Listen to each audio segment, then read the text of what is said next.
On the outskirts of the dark city, where the streets were lined with the shadows of forgotten buildings, there was a place that only intrepid mystery seekers whispered about. An abandoned mental hospital enclosed within its gloomy walls stood like a monument to a forgotten past. Rumors circulated that mysterious experiments on patients had been conducted here, leaving unimaginable traces in these dark corridors. That evening, a group of researchers gathered at the foot of the dense forest that surrounded the hospital. It consisted of a motley crew of individuals. David, a philosophy student with a curiosity for mysticism. Sarah, a research journalist looking for sensational investigations. And Michael, an equipment technician with a fascination for supernatural phenomena. Their personal motivations formed a taut tangle of curiosity and fear of the unknown. Under the moonlight, their shadows projected onto the ground as they approached the flabby gates of the hospital. The gates creaked like the cry of a dying man as the explorers entered an area where untold stories and fears resounded. This evening promised to be a test of their resolve and courage. The heavy gates behind them creaked open as if welcoming new visitors to their forgotten kingdom. The hospital loomed in the night gloom like a ghost standing on the edge of reality. The windows of this old building reflected the pale light of the moon, giving the impression that no one had entered here in a long time. The forest surrounding the hospital wove itself into the walls of the building, as if trying to suck it into its thicket. The branches of the trees, curved into strange shapes, reached for the windows, as if they wanted to watch what was going on inside. Light flickered in the windows, as if the ghosts of the past danced within. The silence was so insistent that even the tablets beneath their feet could be heard, as if the forest itself were breathing. Mysterious rustles sounded along the corridors, as if forgotten shadows of the past were creeping through cracks in the walls. The explorers, disturbed by the overwhelming silence and glimpses of flickering light, felt the pressure of the unknown building up. The hospital, like an awakened monster, beckoned them into its embrace, ready to tell its dark secrets. The heroes, slowing their steps under the overhanging branches, decide to go inside. The hospital welcomes them in, enveloping them in the dark embrace of the past. They enter corridors where old photographs hang on the walls, depicting the faces of people who have lost their minds. The first target is the basement, where the strangest experiments are rumored to have taken place. Under the deafening light of lanterns, the explorers begin their journey. Soon the corridors become a labyrinth, and the air is filled with the smell of antiquity and fear. In the wards, they find long-forgotten beds, as if left in a hurry, and on the walls, someone's ink-stained words add to the mystery. The basement, like the soul of the hospital, begins to reveal its secrets. Faint whispers are heard that seem to be the calling of the souls of the dead. Shadows slowly slither along the walls, giving the impression that someone is following the explorers. The fleeting visions of the past confuse them, and they encounter ghosts that lurk in the corners of the chambers. Penetrating deeper into the darkness of the hospital, the explorers discover forgotten rooms where diaries and staff records are kept. Dusty books lie on shelves like sleeping witnesses to mysteries, and slowly open their pages before the group's curious eyes. The diaries trace the grim details of what went on within these walls. Staff records describe experiments conducted on patients in search of something supernatural. Shocking treatments that more closely resemble torture than patient care leave a sense of despair and senseless sacrifice. Among the records looms the image of a mysterious doctor whose methods were so immoral that even the staff rejected his practices. But something deep within these pages attracts researchers like a sinister magnet. Gradually, the ghosts of the patients begin to emerge more clearly. Their ghostly figures lean over the diaries as if trying to say something important. Sad gazes drowned in vast suffering carry the weight of unspoken secrets, and each researcher feels that they are not just bound to this place, but something keeps them here, eternally bound to the darkness of the past. As Sarah turned the pages of her diary, she suddenly realized that she was looking back in time. A picture of the horrible experiments unfolded before her eyes, as if she had witnessed the nightmare herself. She saw the exhausted faces of the patients, their screams piercing her consciousness. Terrible moments of suffering intertwined with her memories, making her shudder. Michael, chained to an old computer in the corner of the room, faced visions from the world of technology. Unclear figures appeared on the monitor, projecting grim silhouettes of those caught in the web of medical experimentation. He heard the groans of the machines and saw patients in the recesses of the machines letting out their last breaths.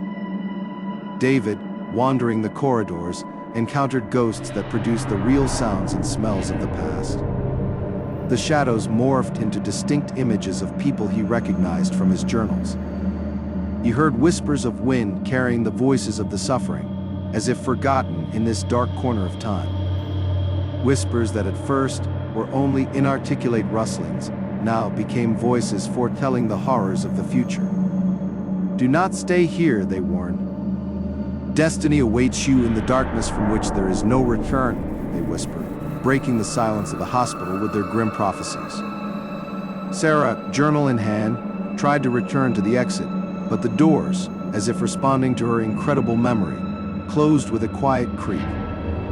This can't be true, her mind flashed as she realized it was as if the hospital had found its will.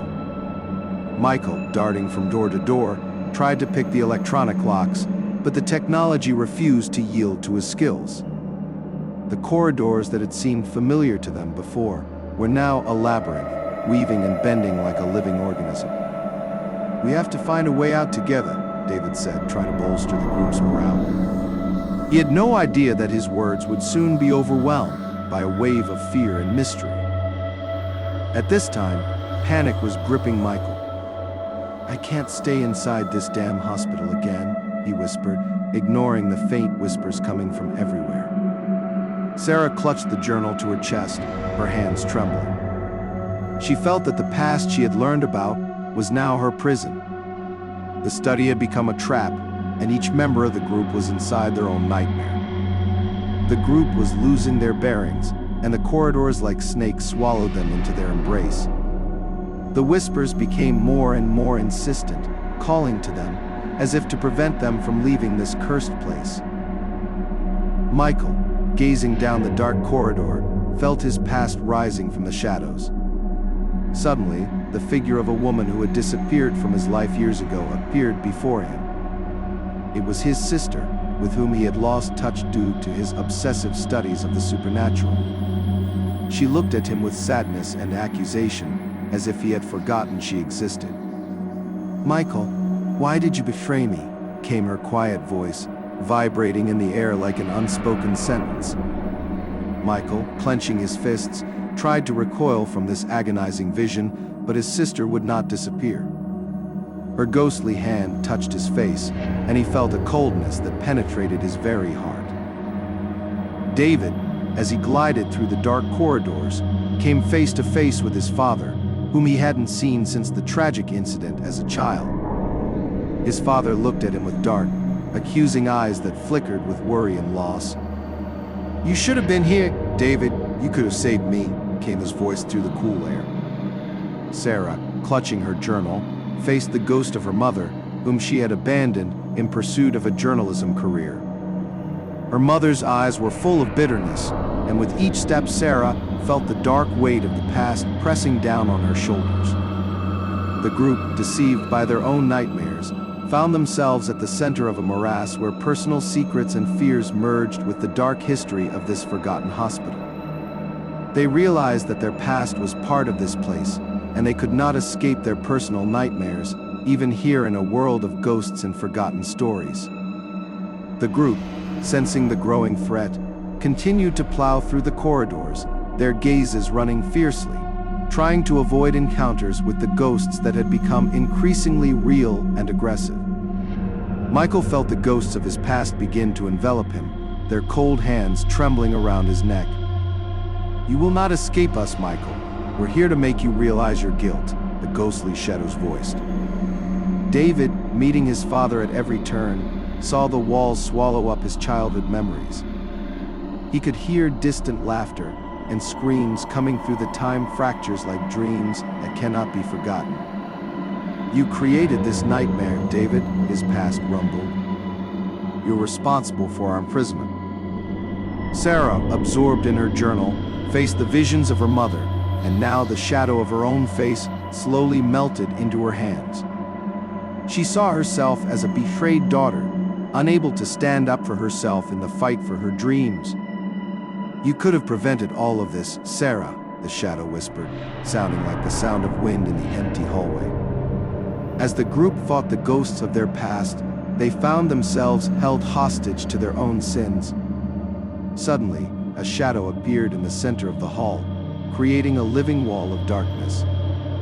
The voices of all the ghosts merged into a single whisper, a foreshadowing of the horror to come.